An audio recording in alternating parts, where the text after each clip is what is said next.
नमस्कार, स्वागत है आप सभी का गणेश एस्ट्रो हेल्प में।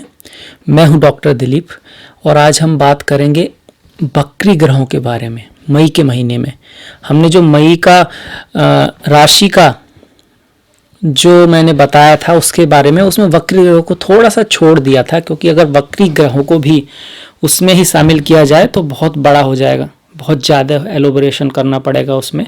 तो वक्री ग्रहों के बारे में अलग से देना बहुत ज़रूरी है इस महीने में, खासकर क्योंकि 3 ग्रह वक्री हो रहे हैं और वो भी ऐसे ग्रह जो बहुत महत्वपूर्ण हैं, गुरु, शनि और शुक्र।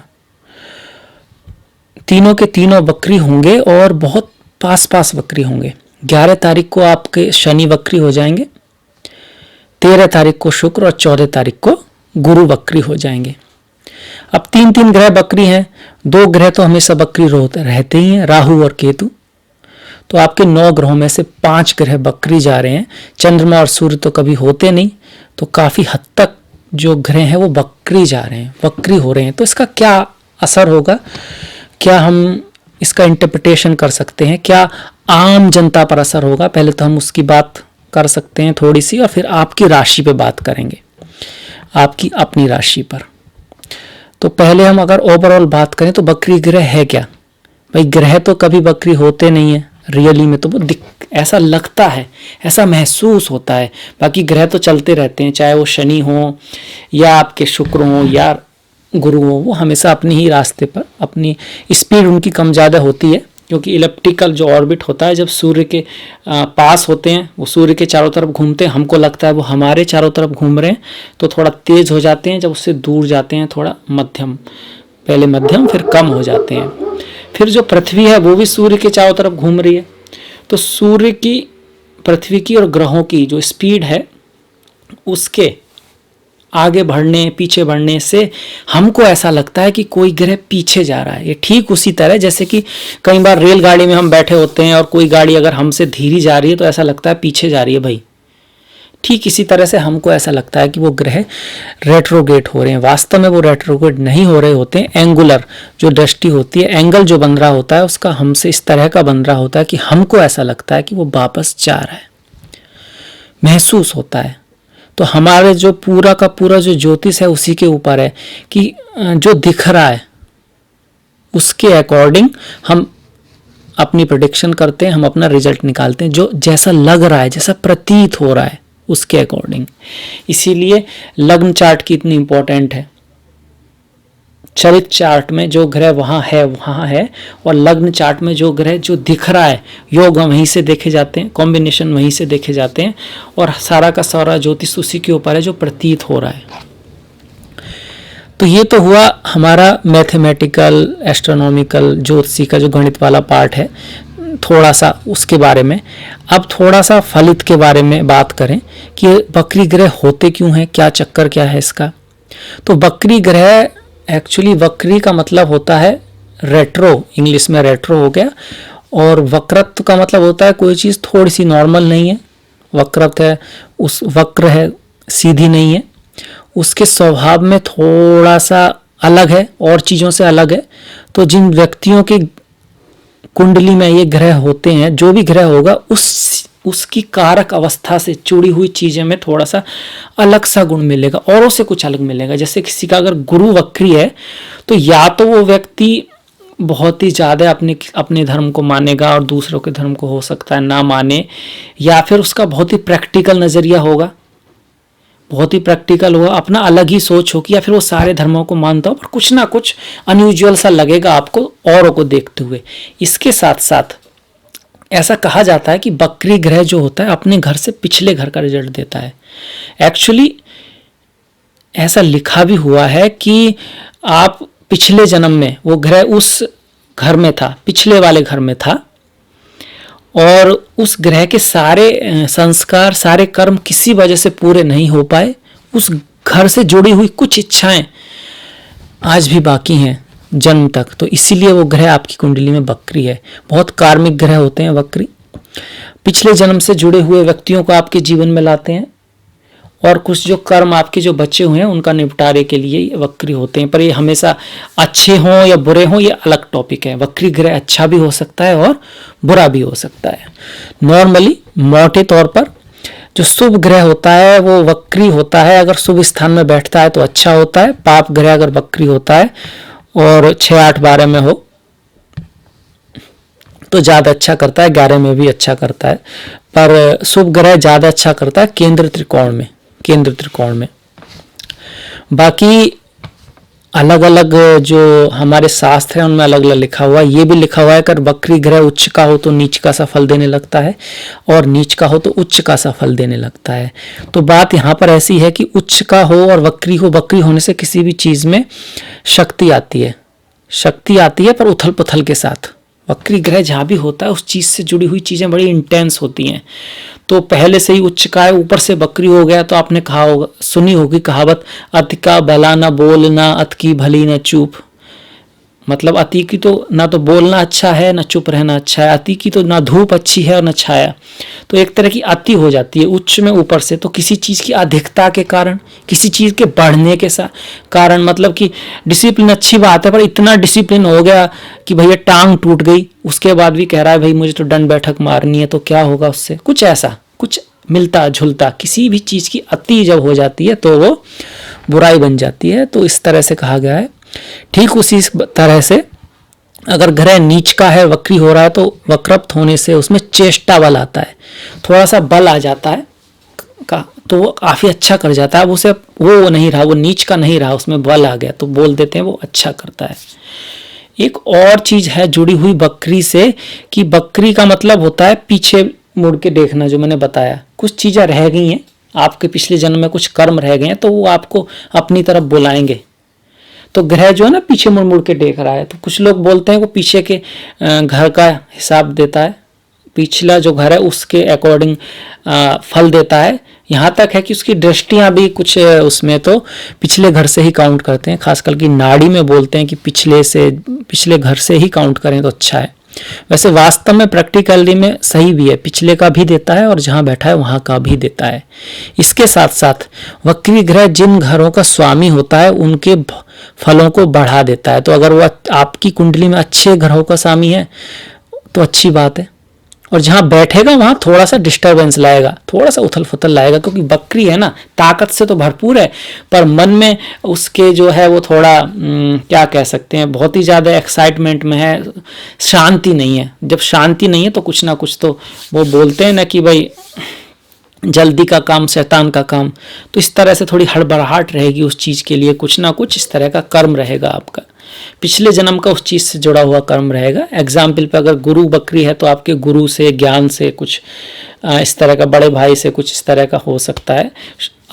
शनि बकरी है तो नौकरों से, बूढ़े लोगों से, अपने से बड़ों से कुछ आपका कर्म हो सकता है। तो इन चीज़ों का ध्यान रखना है। बकरी ग्रह अगर चंद्रमा से षष्टम आ जाए तो और भी कार्मिक हो जाता है, तो उस चीज़ में उसका खास ख्याल रखना होता है। खैर, इसके बाद हम बात करेंगे आपकी राशि के ऊपर और क्या रिजल्ट आएगा आपके लिए। ये तो हमने ओवरऑल बात की वक्री के लिए, आपकी राशि के लिए अब बात करते हैं। तो चलिए बात करते हैं अब मेष राशि के बारे में। तो ये दिखती है आपकी कुंडली इस तरह से। आपके जो दूसरा घर है उसमें सूर्य, शुक्र और बुध होंगे इस महीने, और तीसरे भाव में राहु हैं मिथुन राशि में, और धनु में केतु हैं। आपके जो दसम भाव में दो ग्रह हैं, गुरु और शनि, दोनों के दोनों रेट्रोगेट हो रहे हैं, गुरु और शनि। 11वें भाव में मंगल आ रहे हैं। तो हमारा जो मेन फोकस है वो जो लाल रंग के जो ग्रह हैं, वक्री ग्रह, उसी के ऊपर ये वीडियो बनाया गया है। तो शुक्र वक्री होंगे, गुरु वक्री होंगे, शनि वक्री होंगे। सबसे पहले तो शनि वक्री हो रहे हैं, तो शनि 11 तारीख को वक्री हो जाएंगे। तो जैसा मैंने बताया कि जो वक्री ग्रह है वो अपने से पिछले जो घर का है वो असर देने लगता है, पिछले घर का असर। मतलब शनि इस तरह का फल देंगे जैसे कि वो 9वें घर में बैठे हों, भाग्य के भाव में बैठे हों, इस तरह का कुछ फल देंगे। पर साथ में गुरु भी देंगे, गुरु भी ऐसा कुछ फल देंगे कि जैसे वो 9वें घर में बैठे हों। तो शनि का 9वें में जाना कार्यों में थोड़ी सी रुकावट लाने की कोशिश करेगा।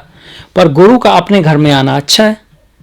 अपने घर में जब गुरु अपने ही घर में जाएंगे, भाग्य का स्वामी भाग्य के स्थान में ही जाएगा तो वो अच्छी बात है।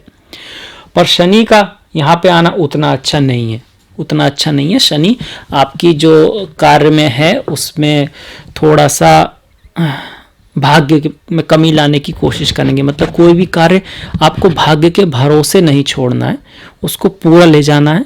आपको अनुशासन बरतना है, किसी पे बहुत ज़्यादा भरोसा नहीं करना है। कोई भी चीज़ है ये सोच के नहीं छोड़ देना है कि भाई हो जाएगी। आपको उसको डिसिप्लिन में से काम करना है, अनुशासन से काम करना है, मेहनत करना है थोड़ा सा, तो फिर गुरु का साथ भी आपको मिलेगा। क्योंकि गुरु अगर नवम में भाव की तरह से काम करेंगे तो यहाँ से उनकी दृष्टि लग्न पर रहेगी। बुद्धिमता से काम करेंगे, आप अपने आलस्य को ध्यान नहीं देंगे। शनि यहाँ से आपके एकादश भाव को देख रहे हैं, तो शनि अपने गुणों के द्वारा आपको आपके भाग्य को रोकना चाहेंगे। तो शनि के क्या गुण हैं? शनि दिखाते हैं हमारा आलस्य, तमस गुण, गुस्सा, नींद, कुछ ना करना, बैठे रहना, नशा। शनि का संबंध नशे से भी है। तो ये चीज़ें शनि इन चीज़ों के थ्रू आपके भाग्य को, आपकी जो लाभ है उसको रोकना चाहेंगे। गुरु की आपको सहायता मिलेगी, गुरु की आपको सहायता मिलेगी। केतु भी अपने एक्सल्टेशन साइन में है। और शुक्र की अगर बात करें, शुक्र दूसरे घर में है और रेट्रोग्रेड है। दूसरे घर का स्वामी दूसरे ही घर में है तो अच्छी बात है। वैसे भी शुभ घर का जो स्वामी होता है, अगर शुभ घरों में रेट्रोगेट होता है शुभ ग्रह, तो अच्छा है, उस घर से संबंधित अच्छे रिजल्ट देता है, धन देता है। धन के स्वामी, धन के लिए मिनिमम शुक्र आपकी सहायता करेंगे। स्त्रियों के थ्रू, फीमेल फ्रेंड्स के थ्रू, फीमेल कोवर्कर के थ्रू आपको हेल्प मिल सकती है। खासकर कि ऐसे फीमेल्स, ऐसी स्त्रियां जिन्हें आप पहले से जानते हैं, आपकी बहन, माता, दोस्त, कोई पुराना साथी आपका जो फीमेल है, वो आपकी मदद कर सकता है। आप स्त्री हो पुरुष हो उससे कोई फर्क नहीं पड़ता। स्त्रियों की भी स्त्रियां ऐसी सहेली मदद कर सकती है जो उनकी पुरानी सहेली है। रेट्रो का मतलब ये है ना, पिछले जन्म के कुछ कर्म रह गए हैं, ठीक इस जन्म में भी पिछले जन्म के रिश्ते आपको मदद कर सकते हैं। जैसे गुरु हैं यहाँ पर, तो आपका कोई बुजुर्ग, आपका कोई जानने वाला, कुछ इस तरह का पुराना जानने वाला आपकी मदद कर सकता है, उन्हीं की सहायता लें। एकदम नए व्यक्ति के साथ ऐसे टाइम में कोई कार्य शुरू ना करें, कोई चीज़ शुरू ना करें। अब जैसे लॉकडाउन वगैरह अगर खुलता है तो जिन लोगों को आप पहले से जानते हैं, काफ़ी टाइम से जानते हैं, वो कहते हैं कि हाँ भाई आप ना इस कार्य पे आ जाओ, इस काम को करो, तो आप उनकी सहायता मांगें, उनके पास जाएं तो आपका ज़्यादा चांस है सफल होने का। बजाय कि ये कोई नया व्यक्ति है जिसको आप बहुत ज़्यादा नहीं जानते हैं और वो कहता है कि हाँ भाई ऐसा काम है, इसमें फ़ायदा होगा आगे चलकर, तो उसमें नुकसान हो सकता है। आप जानने वाले लोगों के साथ, जिनको आप पहले से जानते हैं, और हो सके तो वही काम जिसमें आप काफ़ी हद तक माहिर हैं, जिसे आप करते आ रहे हैं, उसी को किसी तरह से दोबारा अगर कर सकते हैं तो वो ज़्यादा अच्छा रहेगा आपके लिए। और नया काम है भी तो ऐसे लोगों के थ्रू जिनको आप अच्छी तरह से जानते हैं। रेट्रो ग्रेट प्लैनेट जब होते हैं, वक्री जब प्लैनेट होते हैं, तो एकदम से नया काम नहीं करना चाहिए। एकदम से नए लोगों की बातों में आकर कोई काम शुरू नहीं कर देना चाहिए। पूरी जांच पड़ताल किए बिना कोई कार्य नहीं कर देना चाहिए। अब यहाँ एक बात मैं बता दूं कि जिनकी मेष राशि है, उनके दशम में जो शनि है वो एक तरह का कंटक शनि बोला जा सकता है। राशि वो होती है जहाँ पर चंद्रमा बैठता है, लग्न वो होता है जो हमारा पहला घर होता है। चंद्रमा से हम मन के थ्रू, चंद्रमा हम मनसो जाता, हमारे मन को कैसा लगेगा, मन के लिए कैसी साल जाएगी वो देखते हैं। लग्न बुद्धि है, धी का एक पार्ट है लग्न, शुद्ध बुद्धि है। धी के 4 पार्ट होते हैं, बुद्धि, शुद्धि, वृद्धि और सिद्धि। पहला भाव लग्न है, इसको बोलते हैं बुद्धि। चौथा भाव मन की पवित्रता को दिखाता है, शुद्धि। ये वृद्धि का घर है, दशम से दशम है, बिजनेस का घर है, फेम का घर है। और ये सिद्धि, सक्सेस पाने के लिए, सफलता का घर है, सक्सेस का घर है, कार्य क्षेत्र का घर है। तो लग्न दिखाता है हमारी इंटेलिजेंट, हमारी बुद्धि के अकॉर्डिंग। लग्न ज़्यादा स्पेसिफिक है, लग्न 2 घंटे में बदलता है। राशि 2 दिन 2.5 दिन तक एक सी रहती है। तो पहले हमको राशि देखनी चाहिए। अगर आपकी राशि मेष है तो पहले अपनी राशि देखी, उसके बाद आपने लग्न देखा। तो बड़ी पिक्चर तो राशि की ही है, उस राशि में फिर लग्न को किसी तरह से फिट करना होता है।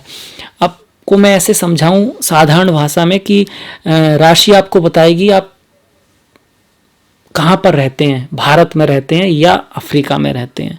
भारत मतलब थोड़ा अच्छी जगह, अगर राशि से अच्छा दिखा रहा है मतलब, और अफ्रीका मतलब थोड़ा सा कष्ट है वहाँ पर। अगर राशि से बुरा है तो कंट्री वाइज दिखाएंगे। अब उसमें लग्न दिखाएगा आप किस शहर में। अफ्रीका में भी कोई शहर अच्छा हो सकता है और इंडिया में भी कोई शहर बेकार हो सकता है। तो लग्न बारीकी कुछ पिक्चर को दिखाएगा। तो पहले बड़ी पिक्चर, पहले राशि देखें फिर लग्न देखें। दोनों अच्छे तो माशाल्लाह बहुत बढ़िया। अगर एक अच्छा एक बुरा तो ठीक ठीक है, अगर दोनों बुरे हैं तब भी डरने वाली बात नहीं है, क्योंकि दशा महादशा कैसी चल रही है, जन्म कुंडली में कैसे योग हैं, उसके बाद ही कोई कहा जा सकता है। अब ट्रांजिट जो मैं बता रहा हूँ एक ओवरऑल पिक्चर है, एक सामान्य सी पिक्चर है जो हर व्यक्ति के लिए सही नहीं होगी, 20-30% के लिए ही सही होगी। इसीलिए तो भाई जन्म कुंडली है, जन्म का समय है, हर व्यक्ति का एक अपना भाग्य है, पिछले कर्म है, उनके अकॉर्डिंग मिलेगा ना। हर व्यक्ति का अलग कहानी है, उसने पिछले जन्मों में क्या किया है, उसके अकॉर्डिंग उसके अलग अलग योग हैं, अलग अलग लोगों से मुलाकात होगी। तो वो तो कुंडली के देखकर ही बताया जा सकता है। पर ओवरऑल आपके लिए अच्छा समय है। जिनकी राशि है उनके लिए खास करके अच्छा है, जिनका लग्न है उनका भी बहुत अच्छा है, क्योंकि राशि से जो कंटक शनि हट रहा है, हालांकि भाग्य में वो भाग्यवश जो चीजें होती हैं उसको रोकेगा, पर आपके कार्य के लिए ठीक ही है, क्योंकि कंटक शनि हट रहा है तो आप थोड़ी सी राहत महसूस करेंगे अगर मेहनत करेंगे, अगर किसी पे भरोसा नहीं करेंगे, अगर किसी की नहीं सुनेंगे, सिर्फ बातों से अगर उसको जांच पड़ताल के प्रैक्टिकल होके उस कार्य को करेंगे तो आपको सहायता मिलेगी, सफलता मिलेगी। यहाँ जब गुरु आएंगे तो उनकी दृष्टि देखिए लग्न पर आई तो आपकी बुद्धि अच्छी तरह से काम करेगी। तृतीय भाव पर गुरु की दृष्टि आ रही है। आपका कम्युनिकेशन, आपका कहने का जो तरीका है, अगर आप उसको अच्छा रखेंगे, प्यारी बातें करेंगे, अच्छी बातें करेंगे तो आपके काम आएगा कैरियर के लिए और लाभ के लिए, भाग्य के लिए भी। आप अपनी अच्छी बातों से किसी को, अपने भाग्य को जगा सकते हैं। बातों से अगर जगा सकते हैं तो बुरा भी कर सकते हैं। जो प्लेनेट अच्छा करता है जिस चीज़ से, उसी से वो बुरा भी करता है। जिस तरह से अगर 10वां घर अच्छा है, सूर्य अच्छा है तो सरकार से फायदा, और सूर्य बुरा है तो सरकार से ही नुकसान। ठीक इसी तरह से होता है यहाँ पर भी, कि जो ग्रह अगर कोई फायदा दे रहा है, अगर उस चीज़ को आप सुधारेंगे तो उस चीज़ से फायदा, अगर नहीं तो फिर उसी चीज़ से नुकसान भी हो सकता है। इस बात को आप ध्यान रखें। अब गुरु की जो दृष्टि है यहाँ पड़ेगी 7वीं दृष्टि, और 9वीं दृष्टि पड़ेगी पंचम पर, बच्चों के भाव पर। तो बच्चे अच्छा करेंगे, अगर आपके बच्चे हैं तो वो एजुकेशन में अच्छा करेंगे, उनकी हेल्थ के लिए अच्छा है। आपका जो कलात्मक सोचने का तरीका है, देखिए कला का मतलब सिर्फ चित्रकारी नहीं होता है। एक माता भी जब अपने बच्चे को बड़ा करती है या एक पिता अपने पुत्र को बड़ा करता है तो बहुत बड़ी कलाकारी है। किस तरह से उसको बनाना है, शिक्षा देनी है, किस तरह का एक व्यक्तित्व बना रहे हैं आप। तो कलाकार वही नहीं है जो चित्रकार है। फिलहाल आपके लिए इस चीज़ को गुरु आपकी सहायता करेंगे कि आपके बच्चों के बीच संबंध सुधारेंगे। अगर वो कहीं बाहर रहते हैं, आप विदेश में रहते हैं बच्चे, तो उस केस में भी उनसे टेलीफोन पर मुलाकात या किसी तरह से संबंधों में मिठास लाएंगे। ये हमारे बकरी ग्रह के प्रभाव की बात कर रहे हैं। इसके साथ साथ आपके कार्य को में जो दिक्कतें आई हैं पिछले 2-3 महीनों से जो चल रहा है, उसको ये दोनों के दोनों गुरु और शनि किसी तरह से सेटल करने को करना चाहेंगे। कार्य की में जो चीज़ें जो आ रही थी उनको ठीक करने की ये कोशिश करेंगे, रिकवरी करना चाहेंगे इस बकरी स्थान के घर में। दोनों के दोनों ग्रह यहाँ से जो चतुर्थ को देख रहे हैं, तो अब ऐसे में माता से संबंधों में सुधार की कोशिश करेंगे ये लोग। घर खरीदना, गाड़ी खरीदना, जमीन खरीदना और सुख, पारिवारिक जो सुख होता है, शादी के बाद का जो सुख होता है, शादी के अगर आपकी शादी हो चुकी है तो आपका अपनी पत्नी के साथ, आपके अगर आप पुरुष हैं तो आपके पति अगर आप पुरुष हैं तो आपकी पत्नी के साथ, अगर आप स्त्री हैं तो आपके पति के साथ जो संबंध है उनमें सुधार आएगा। बच्चों में, आपको में, शादी के बाद का जो परिवार है उसमें संबंधों में सुधार आएगा। इसके साथ साथ जो चतुर्थ घर है वो अंदर के सुख का भी होता है, पवित्रता का भी होता है। तो मन में अच्छे ख्याल लाने की कोशिश करेगा, प्रैक्टिकल ख्याल आने की कोशिश करेंगे। यहाँ से शनि और गुरु की यहाँ से जो दृष्टियां हैं वो भी बनी रहेंगी। यहाँ से जो आपके दूसरे भाव पर जो दृष्टि डाल रहे हैं वो शुक्र पर, तो जो गायक लोग हैं, जो कलाकार लोग हैं, जो इस तरह के लोग हैं, उनके लिए अच्छा है। उनके लिए धनागमन वगैरह के ज़्यादा चांस बन रहे हैं। इसके साथ साथ अगर आप वाणी में मधुरता रखेंगे तो आपके लिए भी बहुत अच्छा फल मिलेगा। मेष राशि के लिए भी, मेष लग्न के लिए भी।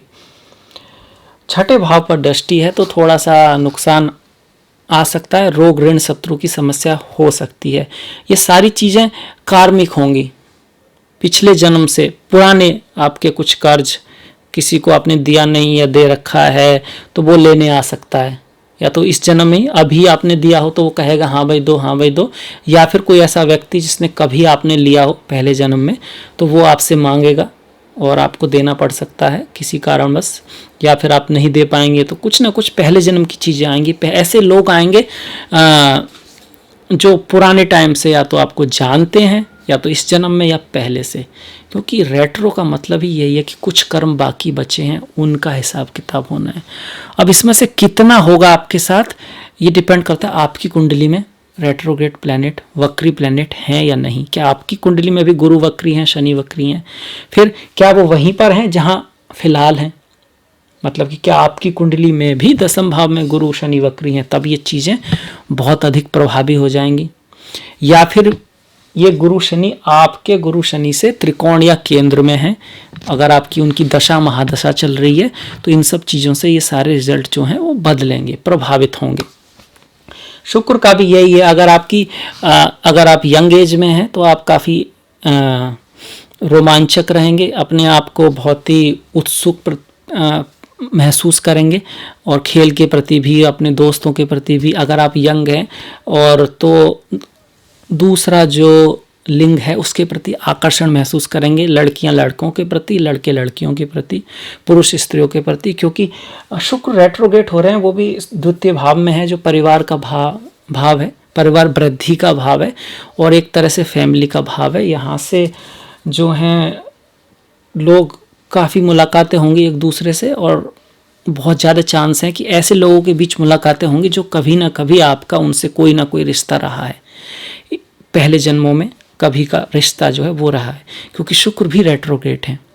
और स्त्रियों जो लोग एज्ड हैं उनसे भी ऐसी स्त्रियां, ऐसे आपके दोस्त, आपकी बहन हो सकती है, माता हो सकती है, आपकी कोई अच्छी दोस्त हो सकती है, वो आपसे या तो सहायता मांगेगी या आपको उससे सहायता लेनी पड़े, जिन्हें आप पहले से जानते हैं, आपका उनसे पहले से संबंध है। या फिर ऐसे लोग मिलेंगे तो आपको लगेगा यार मिले तो पहली बार ही हैं, पर क्यों ऐसा है कि ऐसा लगता है कि इस व्यक्ति से कोई संबंध है, कोई जानकारी है। अभी दोनों तरह की हो सकती है, खट्टी या मीठी। मतलब ऐसा व्यक्ति आ सकता है कि आप यार देखने में भी ठीक ही लग रहा है या लग रही है, पर क्यों ऐसा लगता है कि भाई ये आदमी मुझे धोखा देगा या ये कोई आदमी बुरा आदमी है। या फिर उल्टा कि क्यों ऐसा लगता है कि ये आदमी बहुत अच्छा है, इससे दोस्ती की जाए। ऐसा क्यों हो रहा है? वो हो इसलिए रहा है कि पहले जन्म का आपका कुछ हिसाब किताब बाकी है, वो होना है। और ये सबका प्रैक्टिकल एक्सपीरियंस है। कई बार व्यक्ति काफ़ी अच्छा हो सकता है दूसरों के लिए, पर आप जब भी उससे बात करते हैं आपको कुछ अजीब ही लगता है, या तो अच्छा अजीब लगता है या फिर बुरा अजीब लगता है, या तो एकदम से इतना आकर्षण लगता है किसी के प्रति, अजीब बात है। तो क्या होता है, वो पहले जन्म के कर्म होते हैं। तो इस टाइम में ये चीज़ें ज़्यादा हो सकती हैं, खास करके मई के महीने में। ये फिलहाल मई के बारे में बात करते हैं, जून के बारे में फिर से हम बात करेंगे क्योंकि उसमें कुछ चीज़ें चेंज हो जाएंगी।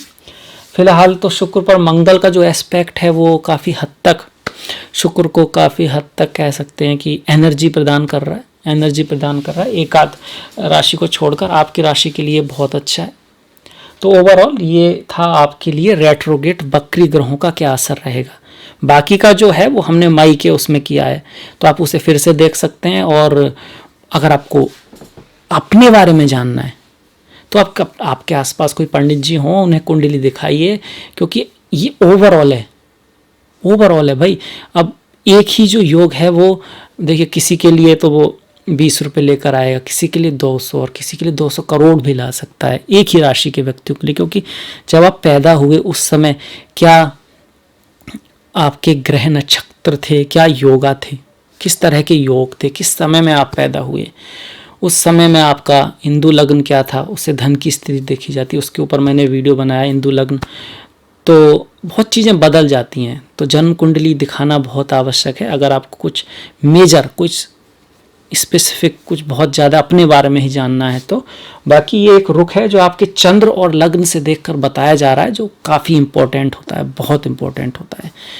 तो इसी के साथ मैं ये वीडियो समाप्त करूँगा। अगर आपको ये अच्छा लगा हो तो प्लीज़ लाइक कीजिएगा, शेयर कीजिएगा, और जो घंटी वाला बटन है उसे दबाना मत भूलिएगा।